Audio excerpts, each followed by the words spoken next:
Yo, what's going on? It's your boy Jeremy with Soul Dogs and Top of the Grind. Welcome to the grind with your boy. So look, today we're gonna go over why are French Bulldogs so expensive in the first place. And I'm gonna tell you, as a breeder, a builder of these dogs, a connoisseur in the breed, maybe my opinion can be a little biased, but as an expert in the breed, a specialist in the breed, I wouldn't say that it would be lopsided. I would say that the bias is just due, but more rooted in experience and understanding of the breed. So why are French Bulldogs so expensive?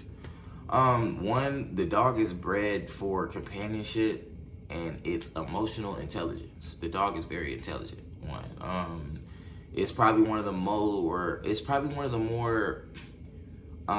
advanced breeds that I've been around mentally, and that changes from owner to owner.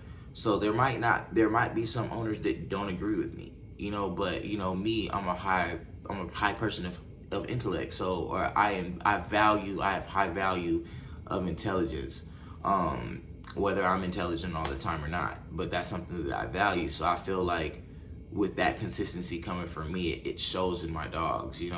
That intelligence rubs off into my dogs. That's the energy that I'm pumping into them. So that kind of goes into my next point, where it kind of just depends on where you get your dog from. Let's go ahead and make this comparison. You have department stores, right, that will sell the same shit as the forum shops. Maybe a little out of season, maybe they get it at a later date or whatever, but the forum shop is where you're gonna go pay your high dollar, because the forum shop is taking the time to market itself and express itself as this high tier, high ticket item, right? Where maybe, you got the department stores that want to cater more to a little bit of everyone. So their prices are made to do so they can keep the department store running, where you've got, the brands that kind of separate themselves from that and put themselves in a more, high tier niche, which makes people feel more excited and confident with their purchase or investment. So that's what I would say. And then, I would say, just to give you some insight on why I believe, the French Bulldog is worth the price is one, let's just take it outside of the investment part of what kind of money it can make you. If we're just talking about me right now, like, I'll give you my experience. Like, when it comes to Doobie, Doobie was my first dog that I bought. I thought I wanted to get into breeding at first, so I bought him. He was a great dog. He helped me kick off a whole new life. So that was super cool. Doobie is $100,000 plus dog. Just off of stud fees alone, not including puppies or anything, grandkids or anything. So just stud fees alone, Doobie's made over 100,000. And I spent 10 grand on Doobie when I got him, and that was 5 years ago. And that's why, like, that's a minimum of what I believe that people should be spending when on their dogs. When it comes to French Bulldogs itself, it also depends on what you're doing. So if we're talking about why are French Bulldogs so expensive, it depends on what you want to do with it. If it's just a pet, then there are people out there that sell pets, right, in a certain niche. I still think if you want a well-bred dog, if you want a well-bred French Bulldog, I think you should be paying 5 grand at the bare minimum for a French Bulldog, right? And because if you're paying at least that, that you're going to get the standard of the breed. You're going to get the essence of the breed. It's not going to be somebody who's run down, because the price can indicate the mindset or the environment that the dog is coming from. You have to keep that in mind as well too. So right now, if you have a French Bulldog that's $1,500, how old is it? How long has it been with you guys? If it's older, if it's a puppy, puppies at $1,500, that to me, that kind of symbolizes breeders that just want things to get out of their house. That's more backyard hobby-ish to me. I could be wrong, but in my eyes, that's more backyard hobbyist type price, and you might be able to get a bargain at the flea market. You know, so that's just how it goes. You might be able to get a bargain at the flea market. You might be able to get a bargain at the swap meet, and things that aren't built for longevity necessarily. You should say, like, or on those type of opportunities. It's just like a one and done opportunity. Here it comes. And that's how I see it. When it comes to the French Bulldogs. But then you have your well-bred breeders. As far as ethics, as far as the care that goes into the French Bulldog. And all this matters because we're handing off this energy to you, the consumer, like, or the investor, whichever one you want to be. But we're handing it to you, this energy. It's a transferring energy. So how much do you value that? That's just one way to put it, that. And the person that you're getting your energy from is what you're investing in. And I think that any respectable breeder or respectable artist should be selling their work at around $5,000 at the very least. If we're just talking about pet homes, we are supplying these families with a lifetime worth of memories, a lifetime worth of experience. And I just wanted to really bring that into perspective, just for the fact that, look, man, I'm gonna say it like this. I think that, my bad, I'm getting a little distracted because I'm getting fucking text messages on my phone, and I thought this was on Do Not Disturb, but it's all good. But to get back on track, man, we're handing the energy off to you guys, and I just think that energy exchange, if you want to cut out a lot of the problems for health when it comes to the dogs, temperament, what kind of energy that they're bringing into your house. I just think that these are things that you have to keep in mind when it comes to purchasing a French Bulldog, or not necessarily just purchasing a French Bulldog, even selling a French Bulldog. Hopefully I'm bringing more insight to people that are selling these French Bulldogs and how to set yourself up, like I said, as a specialist in the breed. I believe that should be the bottom tier. Have I seen dogs that could go for less within the same breed? Yes, I have. Would I support those breeders' programs on my own? No. So it's all about where you shop. Some people shop at Walmart, some people don't. Some people shop at the 99-cent store, some people don't. So it's all preference. I just want everybody to understand that I'm trying to bring preference into perspective for everybody.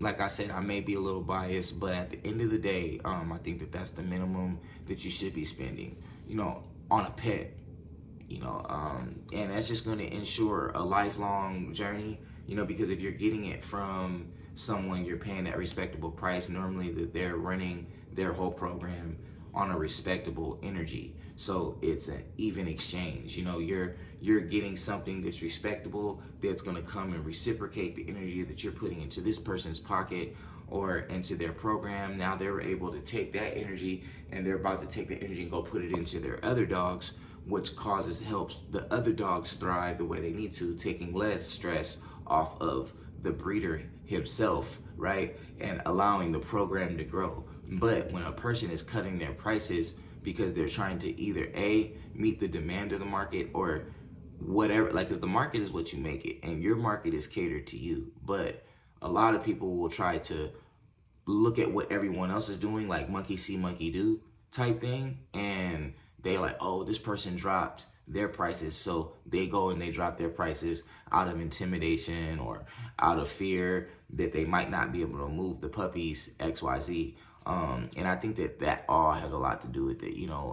I don't want to have any type of exchange with any of that type of energy when I'm purchasing a French Bulldog. I don't want to invest into somebody whose home isn't put together, whose program isn't put together. If this is just a quick hustle for them, I don't want any parts of that, because it's not a quick decision for you at the end of the day. It is a lifelong commitment at the end of the day. And I think that if you are talking about lifelong commitments, I just think that that's why the upper echelon of prices should be. Now, that's just for the prices of the pets.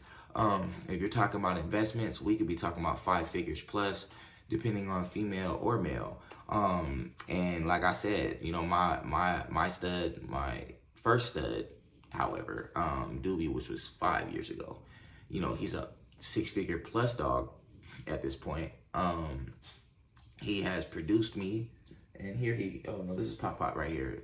He's produced me a son named Pothead. Pothead made 6 figures as well. And this is Pothead right here trying to come visit me. What's up, y'all? Come say hi to the buddy. What's up, Bubba?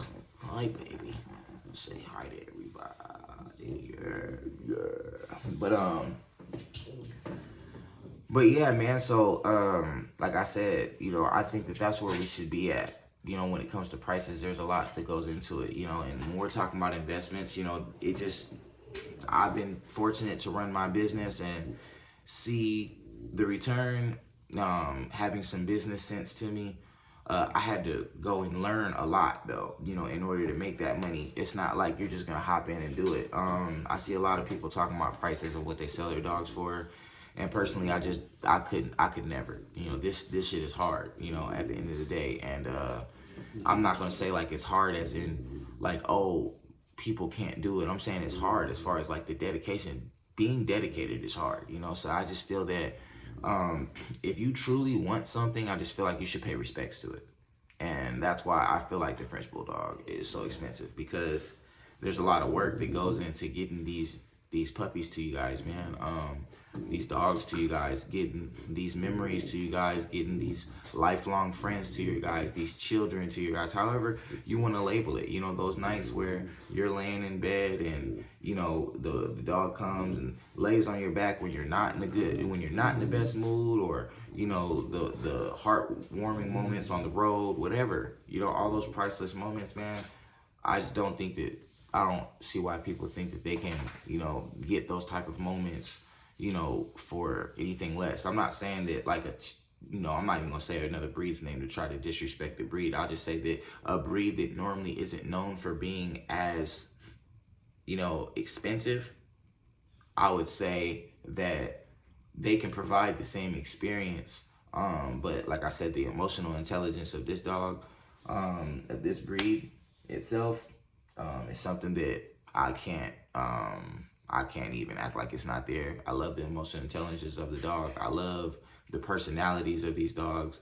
They'll brighten up the whole home, you know, and I can go on for, you know, forever on the personal side of what they bring, you know, but we'll save that for another video. But I think that you should be paying $5,000 at least for your French Bulldog. If you're talking about a pet, you want something well bred that's not going to die on you, or, you know, that type of life. If you want a good quality experience, I think that you should be spending $5,000 at least on your experience when we're talking about pets. Now, if you're talking about investments, you're talking about 5 figures plus, and that's just what the game is, you know. And hey, you know, I guess it takes one to know one. But, you know, for all the people that are looking at this video and wondering why these dogs are so expensive, there's just a lot that goes into it. So hopefully I was able to give you guys some type of insight, you know, on why these dogs are so expensive. And if you guys want to know more, go ahead and just, you know, drop some comments in the right there in the comments, and I'll get back to you guys. You know, maybe some other topics for another video, maybe something I didn't bring up.